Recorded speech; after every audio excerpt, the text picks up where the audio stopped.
You know what it's time for. It's the the epic invasion adventure. What is that podcast? I don't know. It's not this one. I host the epic engagement adventure. My name is RJ Red, and if you don't know me, I'm pretty easy to spot. Check for the cape. But today we get to know a member of our community that we treasure and that is master of story and someone who knows just how to work with people to get their individual thumbprint out there on the face of the earth in a way that people can understand and remember later. I know you want to get to know her, so let's just make it happen right now. Merrill Loechner is here with us. Merrill, thank you for coming to the show. Thank you so much for inviting me. It's a pleasure to chat with everyone. We're going to have a lot of fun today. So tell us everything. Why do you do what you do? Where you're from? Give us your hat size. It's open. Not a problem. Born and raised on Long Island, New York. Taught myself how to read at 2.5.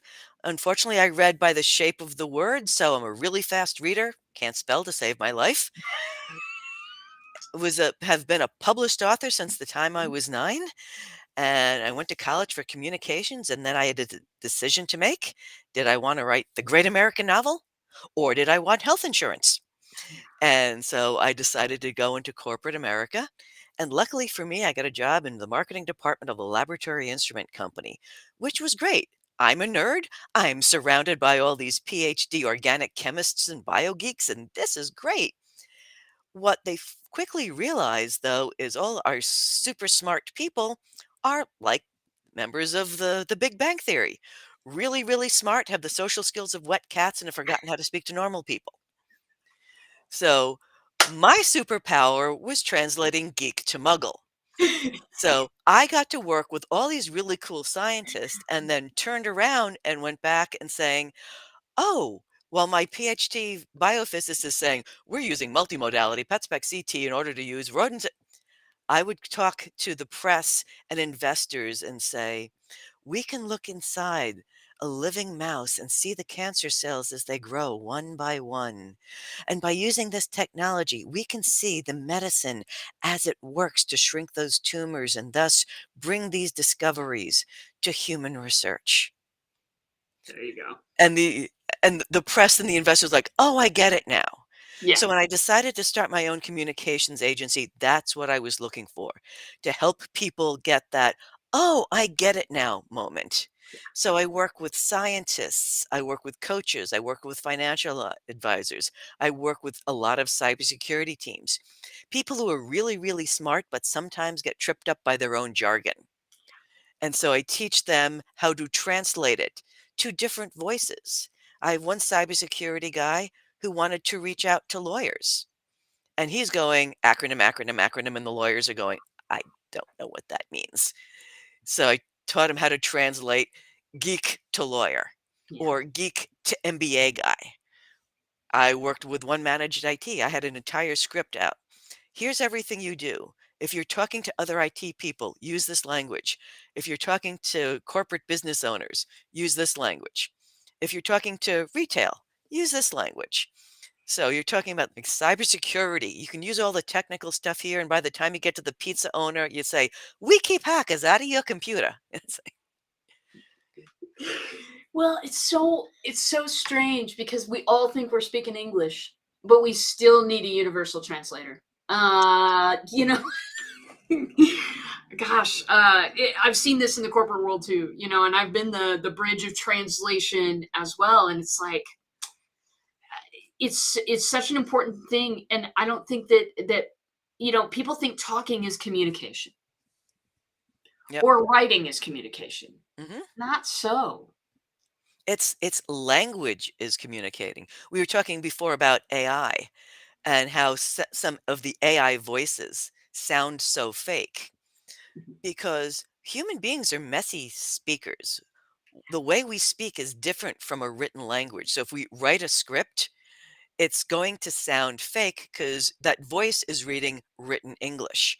This is why real script writers that is a real skill because you have to write spoken English, not written English. Hmm. And also, we tend to slur a bit. So while an AI will say once upon a time, we do once upon a time. And so, yeah, you may not know why AI sounds fake, but subconsciously you're going, that sounds wrong. That sounds right. It just sounds wrong. Well, and so much is being pumped out that's, if you order a pizza, Meryl, Hmm. you can eat the pizza when it comes to the door, or you can eat the cardboard box. Hmm. And the cardboard box is what a lot of people kind of churn out, and not realize that that's not going to connect you with an audience.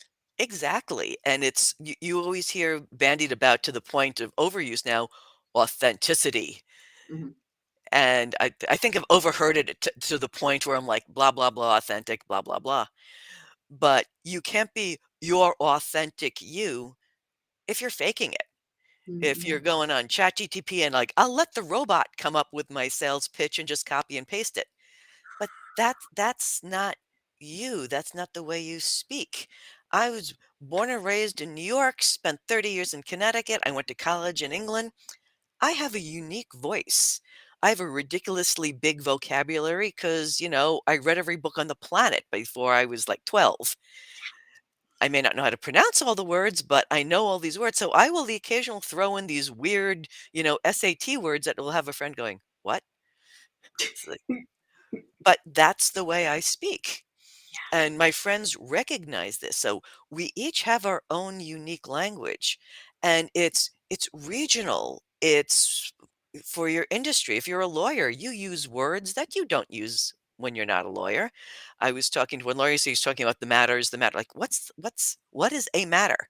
Well, like, oh, a case. Yes, but we call it matter. Yes, but every cop show on ever has called it a case. So that may be the right word, but it's the wrong word for your communication because no one knows what it means. Yes. Well, and this is a weird place to draw reference from, Mhm. but I'm a huge fan of the Great British Baking Show. They're speaking English, but the No, they're word speaking pie, British. they're speaking British. The word pie to them does not mean what it means to people across this pond. You know what I'm saying? You Like, wanna see a British person look at horror, say the phrase biscuits and gravy. And we're like, "Yeah, y'all have some biscuits and gravy," and the British are like, "You're putting gravy on cookies? Aw." yeah, yeah. Exactly.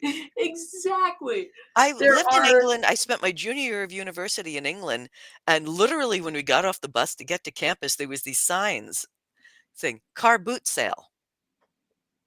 I know what a car is, I know what a boot is, and I know what a sale is, but when you put those 3 words together and I'm talking with it's like, "What is that?" And it's like, "I know, you fill up stuff in your car and you drive out to a field and pop it open and sell things out of the back of your car." I'm like, "Oh, like a flea market." And she's looking at me hard like, "Fleas?"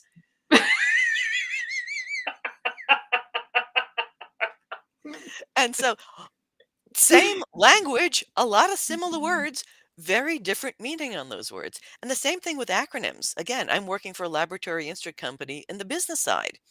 And I remember laughing because I worked in one lab where in the lab, ROI meant residue on ignition, while in the marketing side, it was, you know, return on on your investment. Yeah. investment.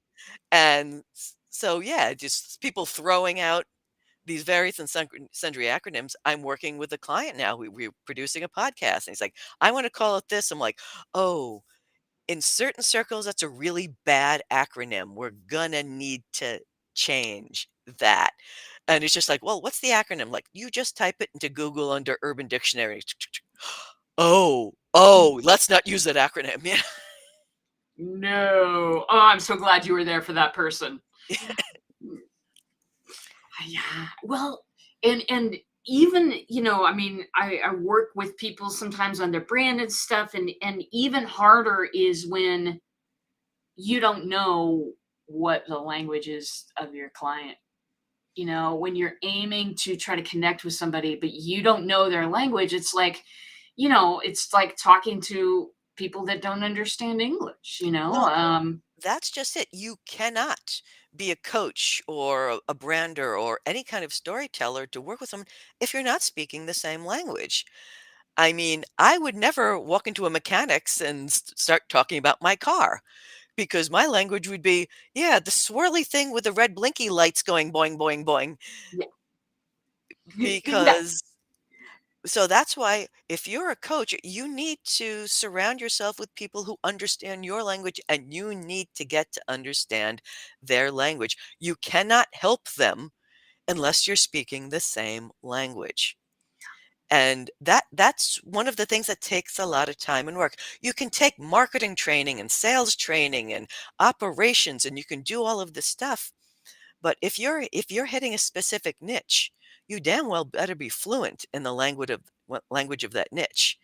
If you are going to be a business coach, you better understand the language of business. You better know ROI and KPI and the pain points of business people.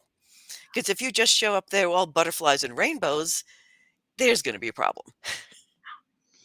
Yeah, there's going to be a big problem of credibility right off the bat. Hmm. Credibility and trust you can't win back Yep. because they're thinking, I don't care how credible they seemed on paper, in person, I don't think they understand my problem.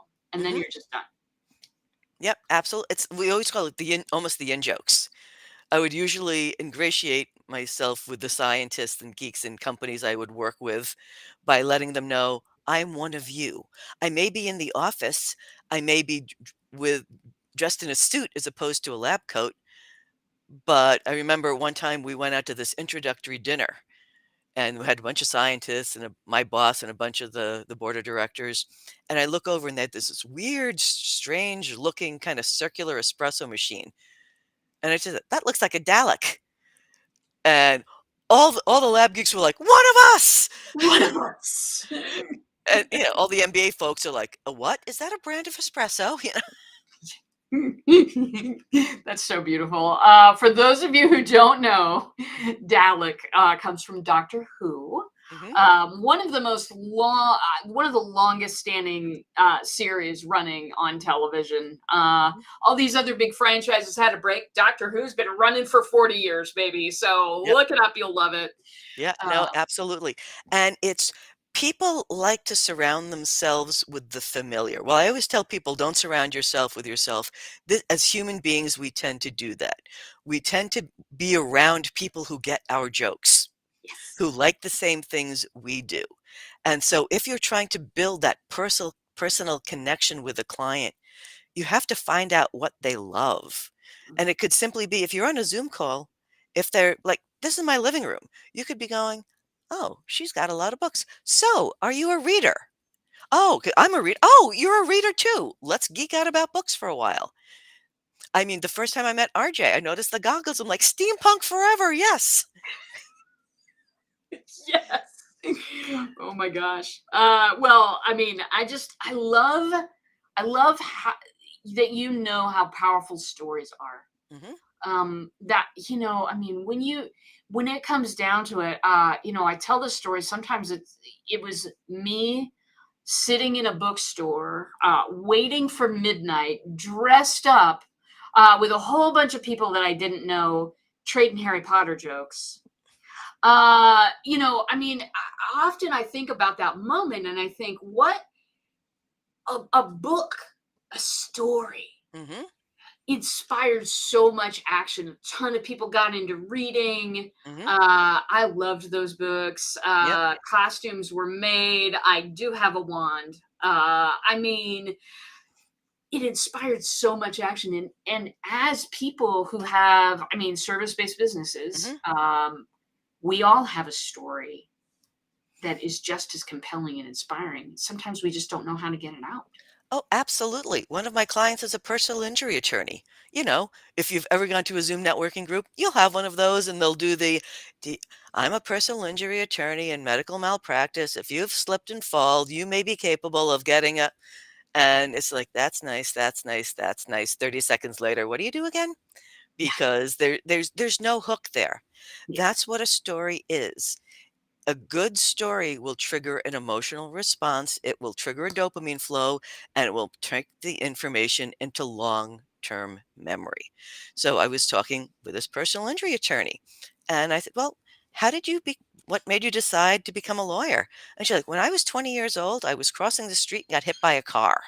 And the doctor said I was never going to walk again. And I had a personal injury attorney who completely screwed up my case and I didn't get a penny. So I was determined that if I got out of this chair, I was going to law school and I was going to make sure no one else was treated that way again. Well, But I don't have to write anything. There you go. That is your pitch because no one is going to forget that now." exactly. It's about being memorable. Exactly. Especially if you're a power network and you go to all these hundreds of meetings, you meet like 500 people a week. You'll maybe remember 3. Yes. And it's sometimes for good reasons. Wow, this person was really interesting. I want to do a one-on-one. Hey, I can refer these people to my clients. Or, oh, dear merciful God, he spoke for 5 minutes and I still have no idea what he does.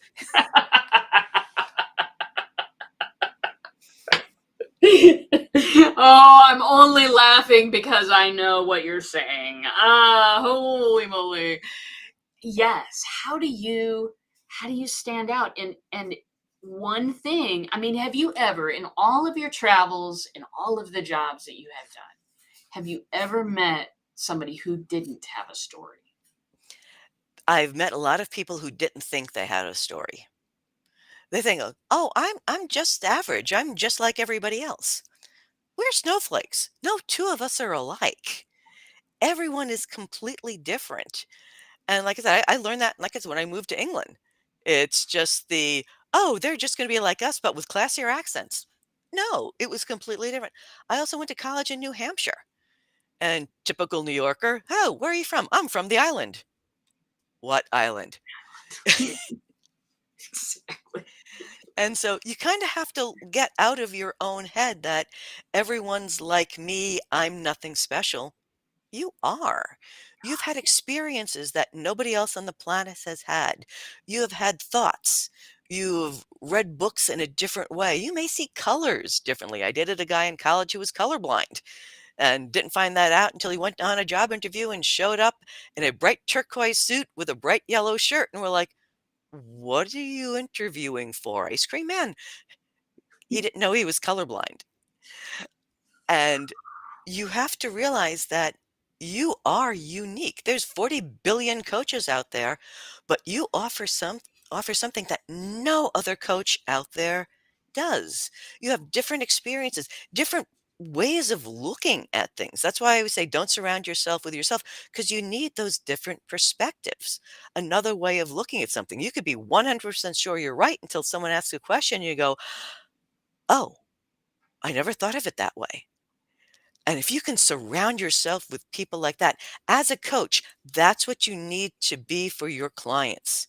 You need to be that alternate perspective to get people out of their own heads, to get out of their own ways and see, oh, I never thought of it that way. Oh, I've never seen it from that perspective before. And that's why coaches are so important. It is guiding people out of their heads. And Exactly. yeah, sometimes coaches need coaches to do just that. Most of us, I think, need at least one other person. Yeah, absolutely. Gosh, that you are so passionate about storytelling. It's one reason that I wanted to have you on is because if you think of the stories that have shaped our lives, Hmm. and this is just a teeny little thing, but a couple of weeks ago I was watching YouTube or something, and they're interviewing Stephen Wright. I don't know if you remember this guy. Yeah, yeah, I that bought guy. powdered water and don't know what to add to it. Yes. I have been asking tiny newborn babies if they're still tired from the move for 30 years. And I was watching that interview with him, and how much of my way that I'm funny is shaped by this dude, you know? this dude's little teeny stories, but the way his stories, the way that he told them, Mhm. it They are was. memorable. We hear something and we remember it because, again, there's an emotional attachment. Something that made us laugh, something that made us sad, something that wowed us. If that you have that strong emotional attachment, it's long-term memory. And we talk about it. Someone was talking about years ago during the Super Bowl, they had the cat herder commercial where it's a bunch of cowboys bringing in a herd of cats. Great commercial because it had longevity, horrible commercial because no one remembered what it was trying to sell. And someone said, "A few years ago." I'm like, "That was over 30 years ago." But those of us who've seen it still remember that because we laughed like hell because there was that emotional attachment. But one of the things you also have to explain to some people is the monetary value of a Mhm, good story. Because when you talk storytelling, it sounds la la la, new age, blah, blah, blah. I need facts and figures. In 2009, there was this really interesting experiment called the Significant Objects Project. And what it was is these two guys decided to see the monetary value of a story. So they went out to a bunch of garage sales and flea markets and Goodwill and bought 100 things for $1. So it was like number one dad mug or, hula dancer in a snow globe. Oh, the tchotchke, the weird gewgaws the dust collectors. kitsch. And so they had 100 of these things. And then they reached out to writers saying, I want you to write a 500-word story about this thing. And so they had 500 things and 100 things and 100 stories. And they put each story to the object and put them on eBay and let the auction run for a week. They spent $100. They generated over $3,600 because this, you know, cheap number one dad mug suddenly has the I remember my father the week before he died, and it was this emotional story about stories sell. Stories. And again, you're attaching that emotional. Everyone's talking about content. Oh, we need to generate content. I need content for my website. I need content for my blog. Content is great, but you need context too. It's the three questions I always ask people: who are you? What do you do? Why should I care? And context is the why should I care? Yeah. So when people are doing their pitch or whatnot, there's like, oh, I'm so and so and I do this. If you need someone who does this, give me a call. Whew. Heard it a If you million times. if you tell me a story, if you tell me either your own why, or if you can't for the life of you think of an interesting why, tell the stories of your clients. Yeah. I have one person who helps people with their credit score. She will tell you her name and where she works, and my client of the week is this. And these are all the happy endings she's able to help clients achieve. Mhm. And so, yeah, if you're a coach and you can't for the life of you well, I can't think of anything that makes me special. A, go back to work, you'll find something. But talk about the clients you've helped. Yeah. I was working with this one CEO who had this major block, and we worked together, and he suddenly realized where this block was coming from. And 3 years later, he had moved to a better company that had better. If you give examples, if you tell other people's stories, especially when you're a coach, you're usually on the hero's journey because the hero of your stories isn't you, it's No, your client. it's them. You are Obi-Wan, you are Gandalf, you are the mentor that will guide them through the jungles and the swamps and the minefields and show them how to avoid things. So when they get to the back to the beginning, that they can now take on the mentor role for the next hero that comes along. Yeah. Exactly. It's not about you. It's not about you, how you do what you do. It's Mhm, not, it's not all of those things that we want to educate people with. mhm. It's all about them. It Yeah. just is. Yeah, I always joke that America's favorite radio station, WIIFM. What's in it for me? Yeah. That is so fabulous. What's in it for me? Well, but that's true. They're not, so many people like the content thing you were talking about. Yeah, generate content. We gotta have content, content, content. You know what? People aren't looking anymore for top 10 reasons why you should, Yep. whatever the heck it is. Look They're at our not. slideshow with all these ads around them. Yeah. Oh, Yeah. people don't care. People don't care anymore. People are starting to, I mean, I think the pendulum is swinging to more customized, personalized, individual. Yep. It doesn't get any more customized, individualized than your own thumbprint, than your own story. Absolutely. And understanding the person you're speaking to, understanding their story and getting it. And you're like, you and I have walked along the same path. This is great. Or you live in a world I know nothing about and I'm completely fascinated. I want to learn more. Exactly. That's what we want to leave people with. We don't, it's no longer about who can teach who what. We got resources for that, people. It's called the internet. Yeah, pretty much. It's the type in whatever, you're going to find an answer. Maybe the wrong answer, but you're going to find an answer. Yeah, But yes, the whole networking thing is know, like, and trust. But the know part is so important. It's the not only can I trust this person with me, can I trust this person with my business, can I trust this person with my network? And again, it's the power of story that once we understand each other's story, we get to know each other. We get to know what's important with each other.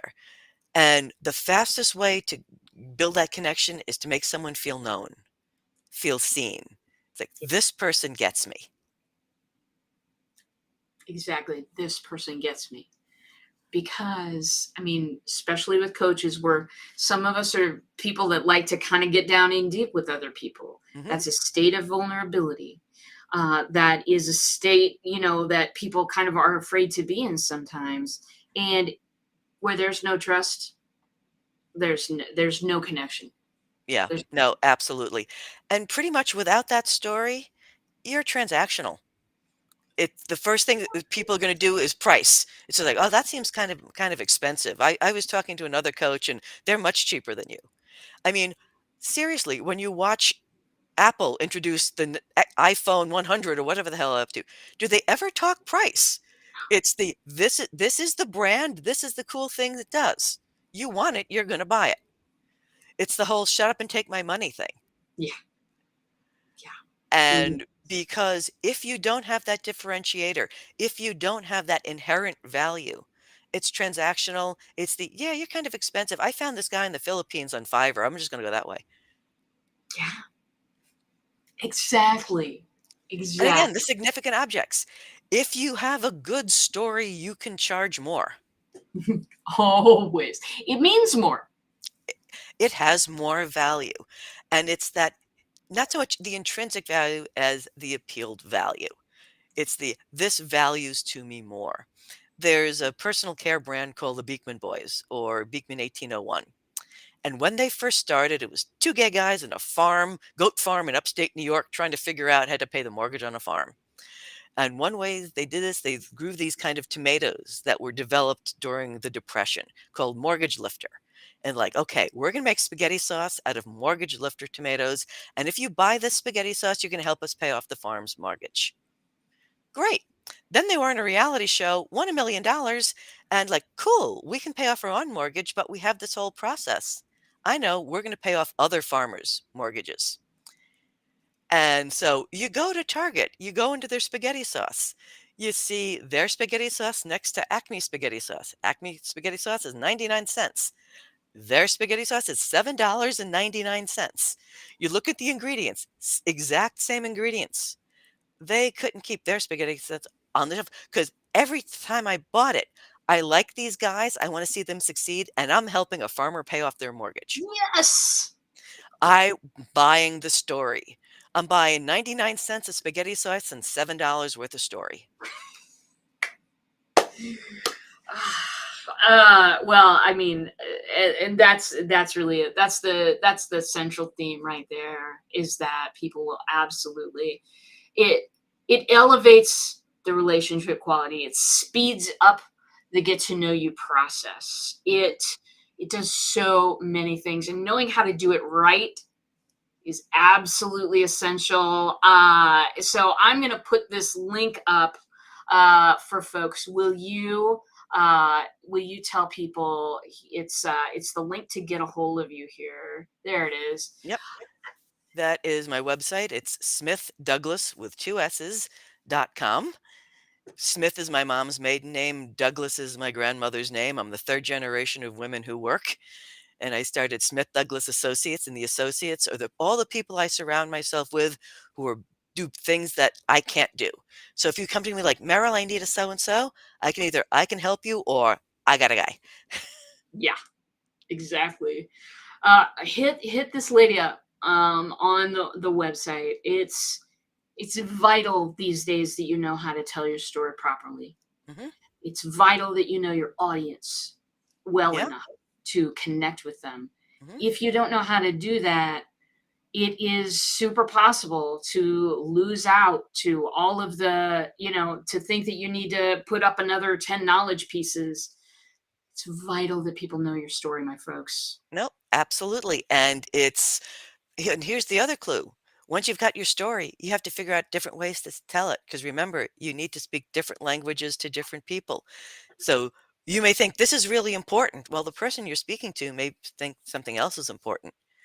So know what your core message is, and then you need to learn how to tell that story in different ways to different people. Yeah, you do.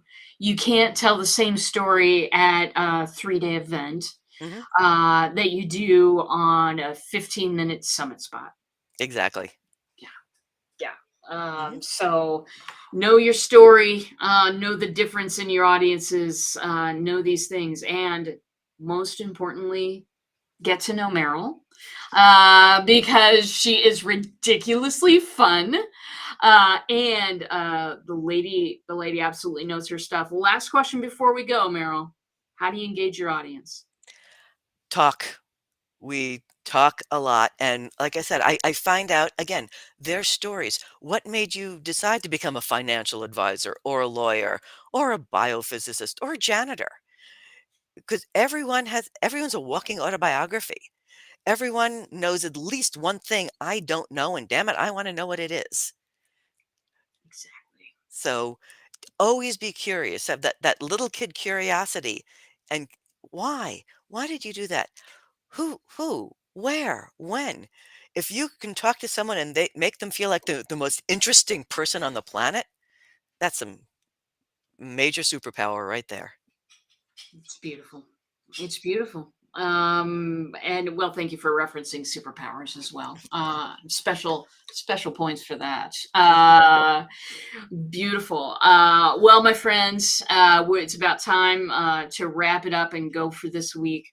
Um, just the power of story. I can't stop telling you about this. I can't because there's nothing more compelling, nothing that speeds up a relationship more, and told in the right way to the right people. Hmm. So do this thing.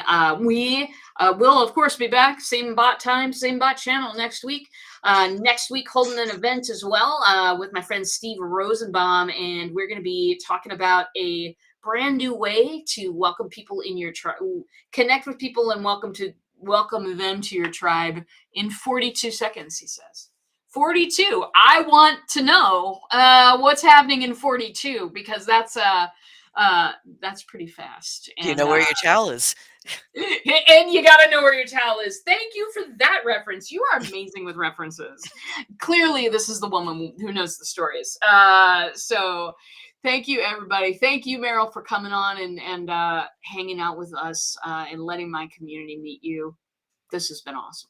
It's been a pleasure. Have a fantastic weekend. All right, everybody. We will see you in a bot.